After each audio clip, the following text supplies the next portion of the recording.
Hey everyone, it's Bill from Wayward Place, and I just wanted to show everybody what I've got going on right now. And again, there's no way to turn this camera around automatically, which really stinks. But it'll work.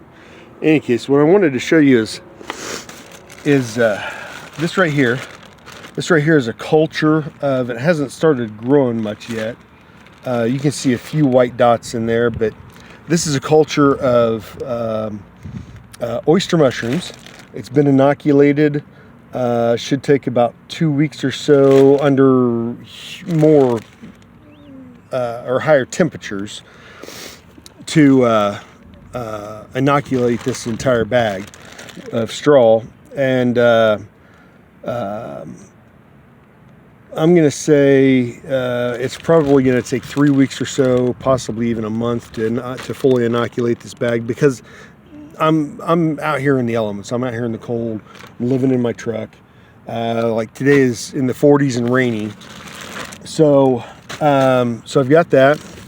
I also inoculated these paper towels with a different strain of mushroom, and I'm testing it to see if it will outperform any other funguses, even though I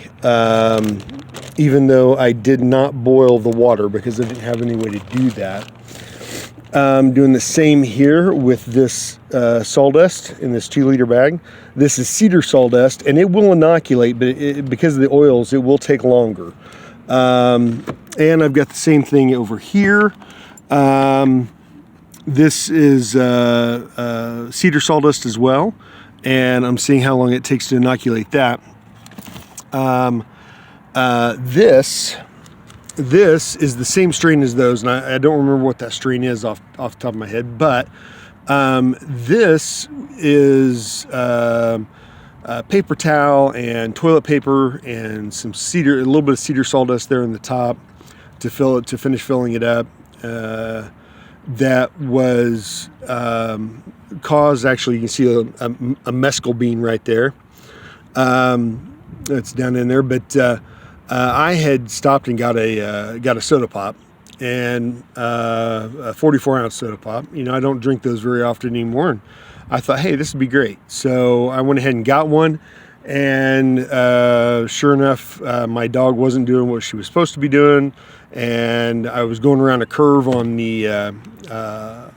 a highway, and she flopped over and put her foot right through my cup. So this is actually growing on Pepsi. So I'm seeing, because this is where I put all my wet stuff to clean it, to soak up all the Pepsi. So I'm seeing if that will grow on Pepsi and see how that does. I'm doing some experimentation. And these are cool. I sat and made these.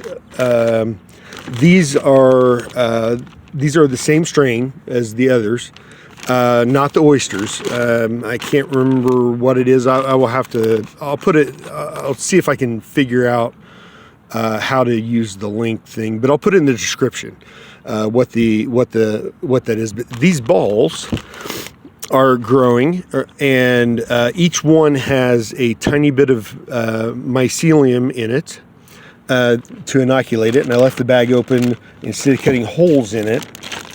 And what I'm doing with that is I'm seeing if I can inoculate these, because then I can use each of these balls individually, because they should just break apart pretty easy.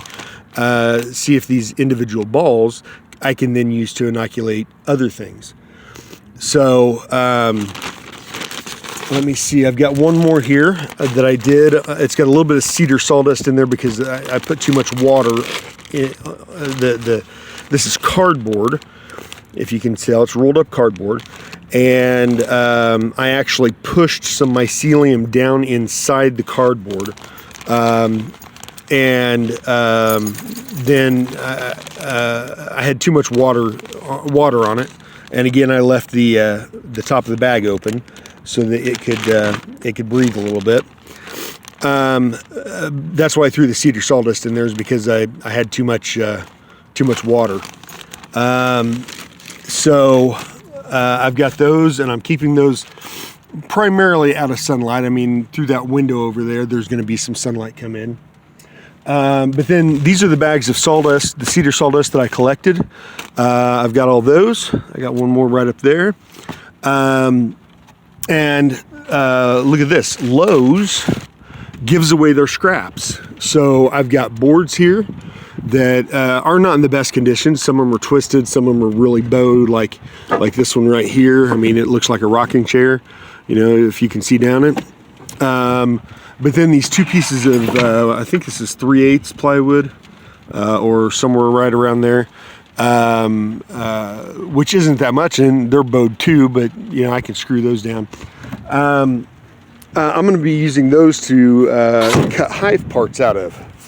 So, and here comes the rain again. So I'm going to get in here out of the rain. Scoot over, babe. Scoot over. There's my faithful sidekick, Celeste, whom I love very much and endearingly. So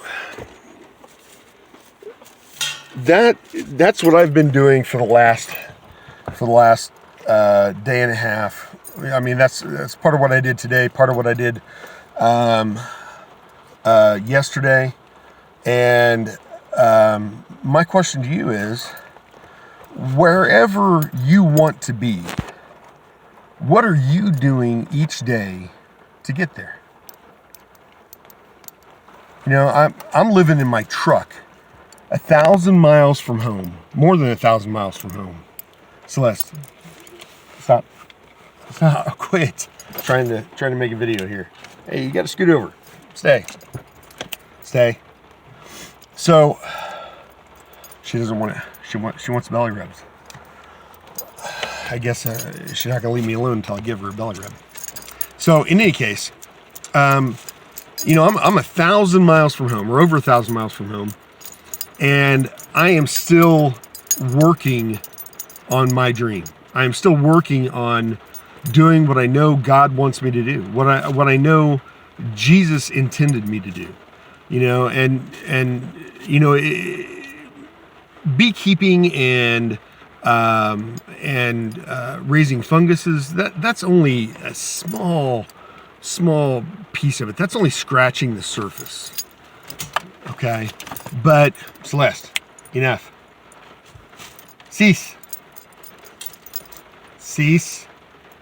Sit. Stay.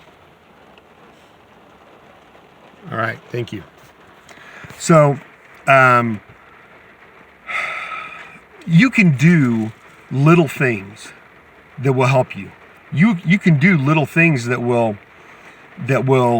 make the difference between you hitting the road running and you not hitting the road at all. Oh, and yeah, I cut the crap out of my finger yesterday. Another thing I'm doing is I'm trying to live as cheaply as possible. Now, I have spent some money, you know what I mean, down here. I buy gas, which is pretty expensive. I also got this, and one with a little mic on it that can stay in, and that right there. I got those yesterday with the leftover cash I had from going to the Mother Earth News Fair. I am now completely broke again. Like I think I've got some pennies in a jar in the back.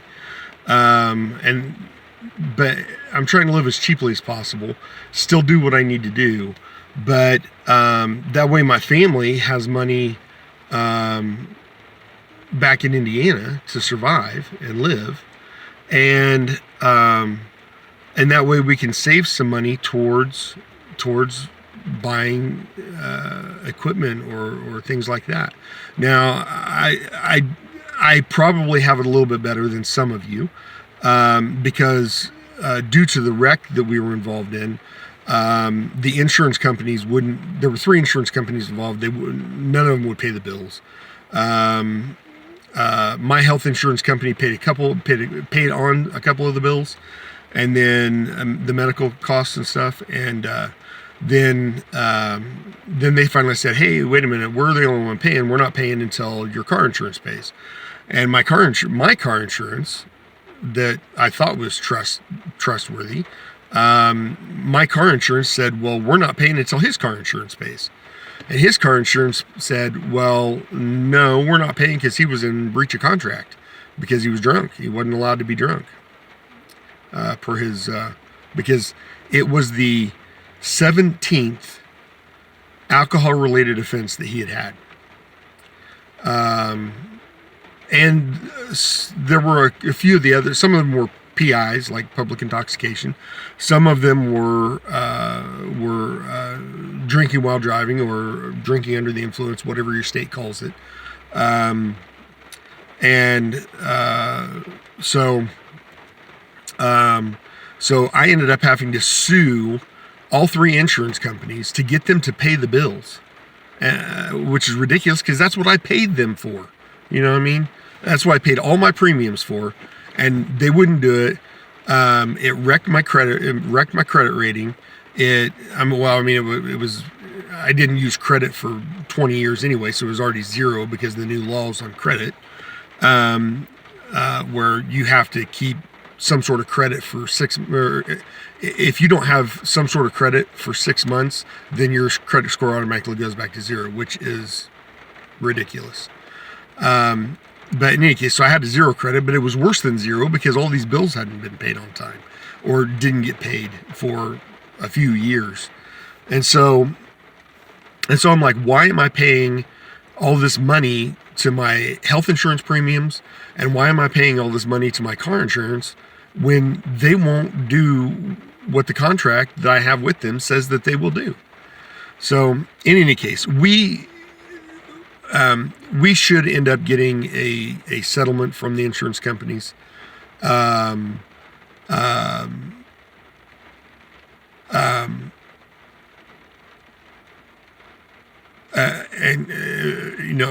There's actually 4 insurance companies, and we should get a settlement from that. But it's only going to be it's going to be less than 3 years' wages, and I've been out of work for over 4 years, almost 5 years now. In July it'll be 5 years, so it's right at 4.5 right now. And so the settlement based on what our attorney said, it won't even cover. It won't cover 3 years of just my salary. Not including my wife's and stuff like that. So, and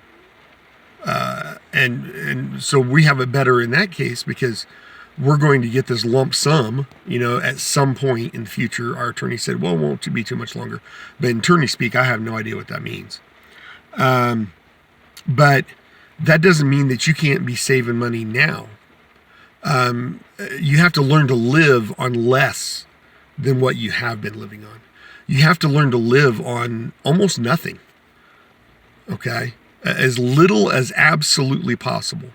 All right? The only reason I bought this equipment was so that I could make these videos a little bit better, a little bit easier. I wouldn't have to hold everything with my hand all the time. I'd be able to set up the video so that you could see what I was doing when I'm like cutting boards and things like that, which I did not have the option of before. So that's the reason I got that sort of thing. The only reason I got this thing right here, the suction cups to my window up here, is because that way when I'm using like Google Maps and stuff like that, I can plug it in there instead of sitting on my leg, having to constantly look down at my leg. Okay, because I don't have any other way to hold my phone, so I got that. In some respects we've got it better than everybody else, but in some respects we don't. I was making, at my job, I was making $42,000 a year. All right, at my job. Actually, it's a little over $42,000 a year. And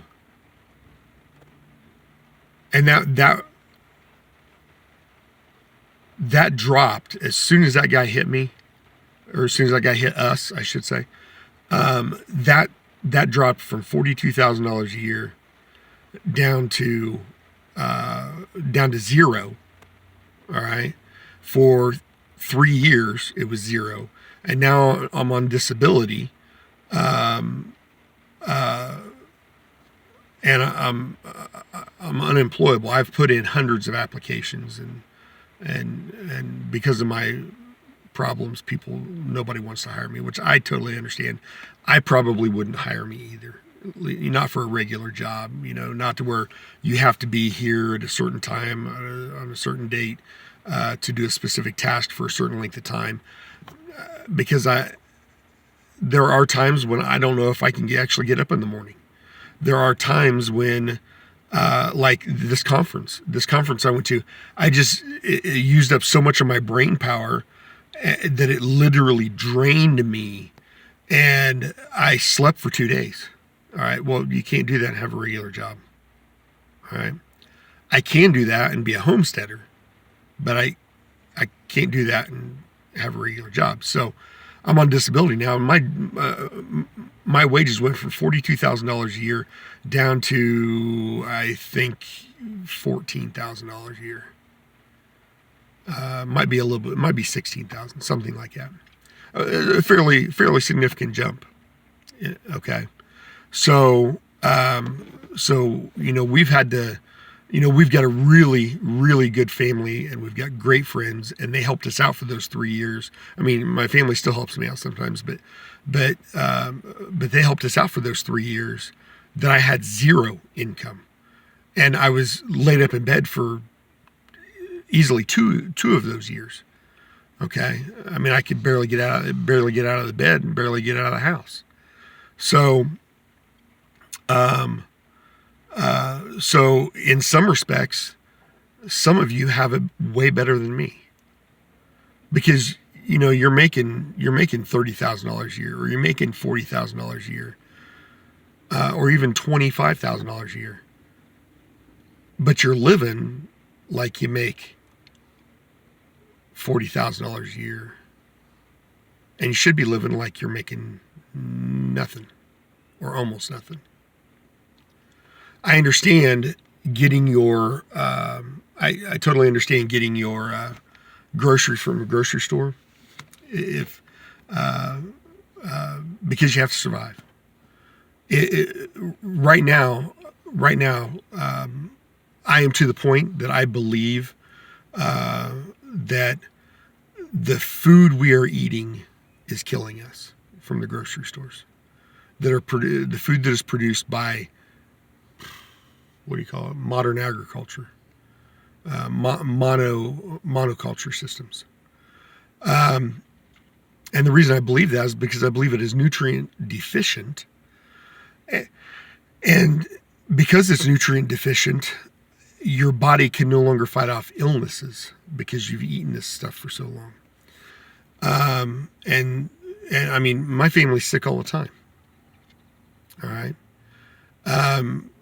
I caught this cold. It's not even a cold. I haven't ran a fever at all. It's more like allergies and just the weather and my sinuses, because the weather is like hot, cold, hot, cold, hot, cold, hot, cold.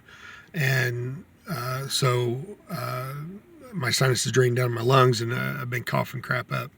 But it's not discolored. I mean, it's a little it's got a little bit of a creamy color to it, but it's very, very slight on the stuff I've been coughing up and blowing out my nose. The stuff I've been blowing on my nose honestly has a little bit of infection in it, I think, today. But until today, it didn't. I mean, most of the time it was clear. Now it's got a little bit of a yellowish tint to it. So you've got to get to a point, just like us, just like me, that you are able to provide better for your family. Your family is everything. Okay. It is not just everything. It is the only thing. Okay. Your family and friends cannot be replaced, no matter how much you think that they can. All right. And nobody can be wealthy by themselves, because all it takes is somebody else's 2-second decision, and You're like me. And all your money's gone. All your property's gone. You can't pay for stuff. You can't pay your taxes. You can't pay whatever. All right. So chasing the dream of, climbing the corporate ladder and being wealthy and things like that, that's fine if you want to do that. I don't care. It doesn't affect me. Okay. But don't think that you will ever be truly wealthy without your family and your friends. Because, I want to start a homestead. Let's say I've got, 2,000 sheep and I've got, 1,000 head of cattle or something of that nature, whatever. Okay. And all of a sudden anthrax comes through, wipes out my herd. Then what? Well, if there are not other like-minded people, family and friends out there to help, okay, rebuild that, I am not wealthy. I don't care how much money I'm making a year. I don't care how much food's in my freezer. I am not wealthy unless there are those that are around me that are willing to help me rebuild. Because their cattle are still okay. Or maybe even half their cattle got wiped out, but they're willing to give me a few head of sheep and a few cattle to rebuild my herd and things like that. Bring in my crops, help me with my garden, whatever I need. Okay. What if a tornado hits or a hurricane wipes out your food forest, wipes out your garden, wipes out your home? You're not wealthy unless there's somebody there that can help you rebuild. All right. So family is everything and the only thing. So the big issue here is, though, and I rabbit trail all the time. I forget what my train of thought and other things pop into my head. In any case, the big thing is, what are you doing today to get to where you need to be, to get to where you should be, to where God wants you to be? You may not even know where that is. So don't you think you ought to start asking? Don't you think you ought to start figuring it out? Start with your passions. Start with what you love to do. And ask yourself a few simple questions. If you could do anything and be anywhere, where would it be and what would it be? And Rebecca Rhodes asked Justin Rhodes this, and it really came home to me because I didn't ask myself this. It was forced upon me, I guess. If you had no fear, what would you do? For them, it was travel, and out of that came to find their place in the world, and out of that came an entire video series of farms around the nation. Okay.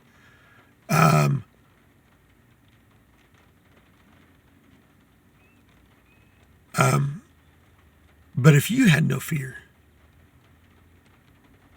where would you be? What would you do? I have no fear because I went, I've been a Christian for a long time, very long time. And God has shown me miracles, plain and simple. Things that defy the laws of science and physics, okay? Things that cannot happen, things that defy biology, that cannot happen, and yet they do. All right? So, I was a believer. I was a strong believer even before this wreck. But after this wreck, maybe it's the brain injury. I don't know. Maybe it's stupidity. You may think so. I don't. But I don't have any fear. That's not true. I do have a few fears. But I have almost no fear. Okay.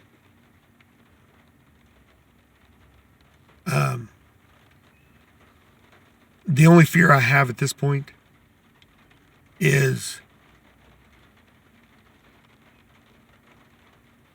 that something else would happen to my family, or that, which I'm okay with my family, even my children going through hard times and tragedies and things like that, but I'm not ready to lose them yet.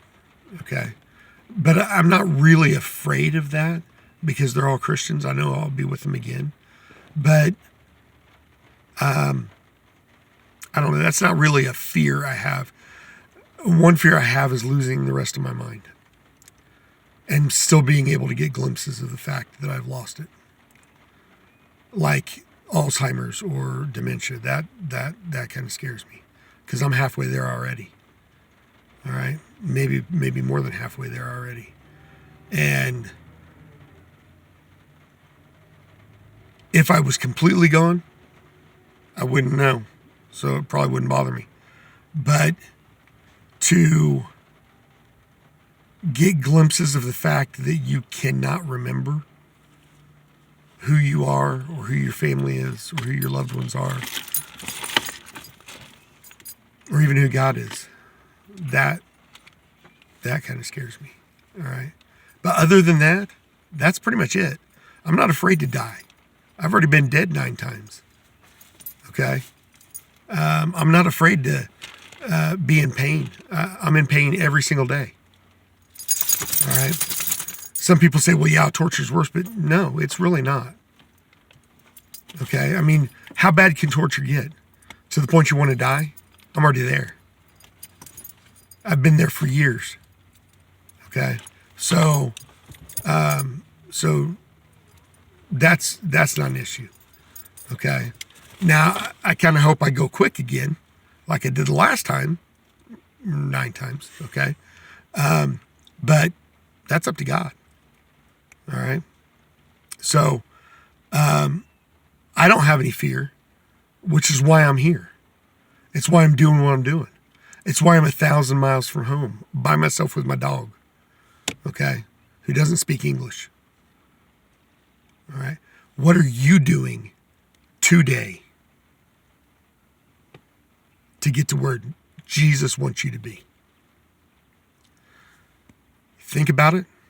I'll see you on the next video. Peace out. Live well. Live free. Love you guys.